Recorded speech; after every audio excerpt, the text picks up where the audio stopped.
practice austerities. To go deeper into your sadhana, remove obstacles like lust and anger. This is penance, which, if done continuously, takes you into the depths of your heart, as it is the path to realization. Bhishma said, "To know your real nature, penance, and other austerities are to be practiced regularly." Listen relentlessly about the glory of self. If you have to progress in sadhana, take Rishi's words as authority.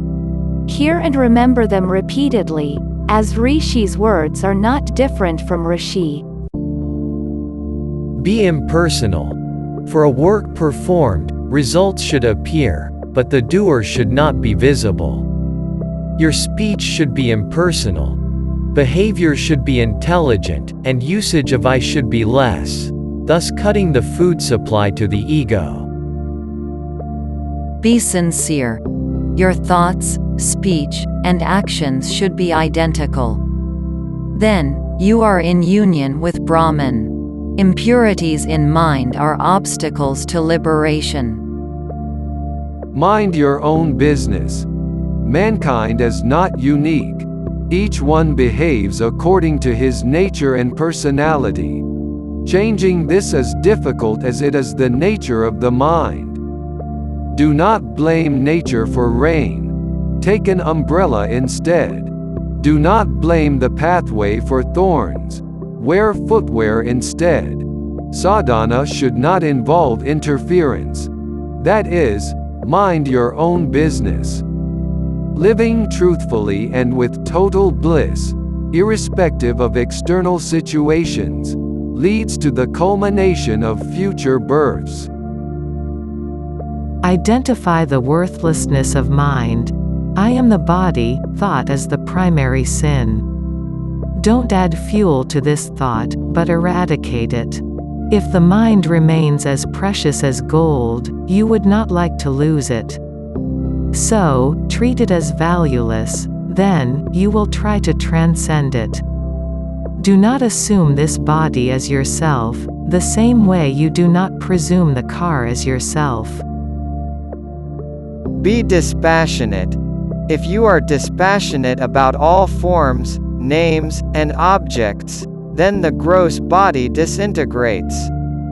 The presence of desire brings about the subtle body and, in turn, the gross body.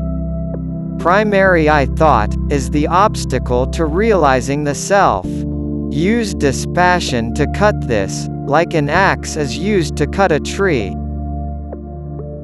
Bear insult, bear injury. Befriend the mind. Bear insults, bear injury, and carry on your work with a balanced mind. Physical harm done will be quickly forgotten, whereas mental abuse is remembered forever due to lower spiritual strength. Don't glorify the ego. Your reciting and meditation should progress to reduce the body-bound I. Any thought, good or bad, takes you away from your real nature. We may not be able to practice severe austerities, but we should be careful not to glorify the body-bound I. While conversing, reduce the usage of I. Then, the speech becomes adorable and grasped by the heart. Possess good intentions.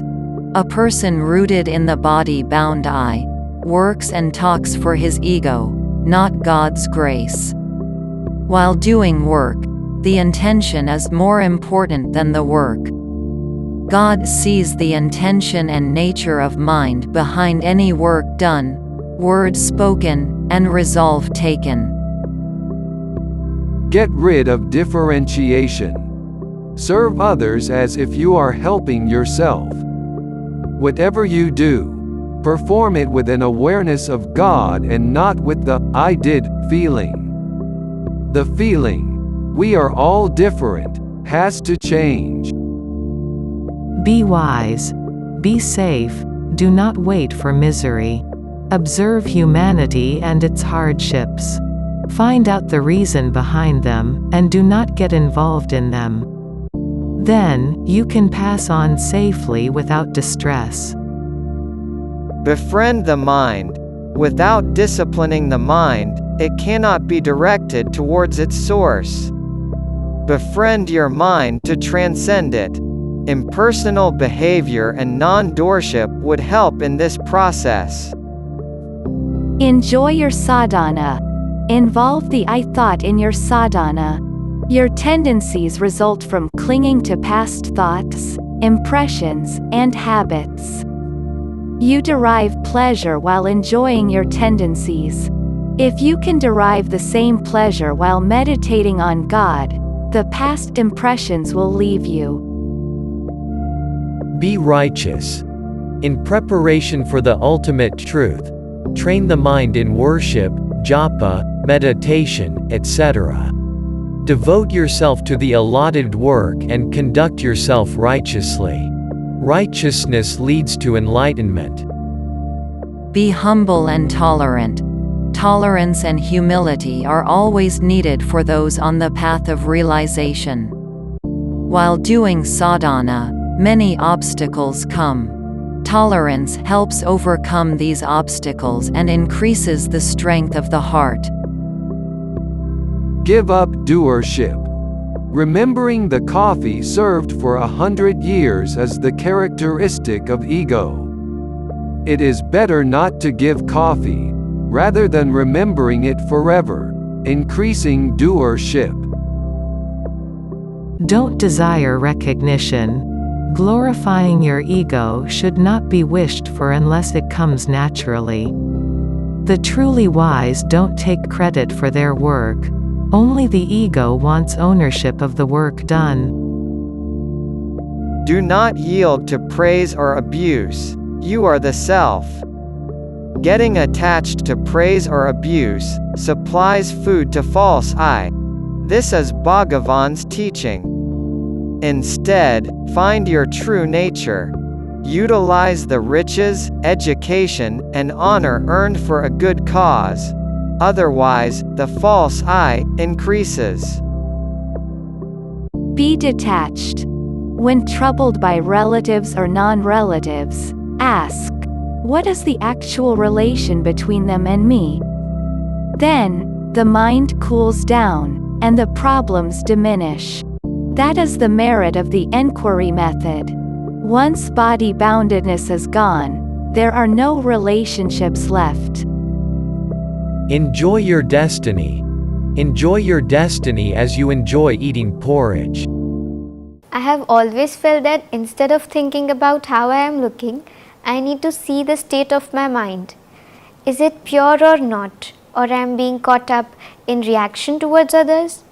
Because much more than external appearances, the purity of my mind is important.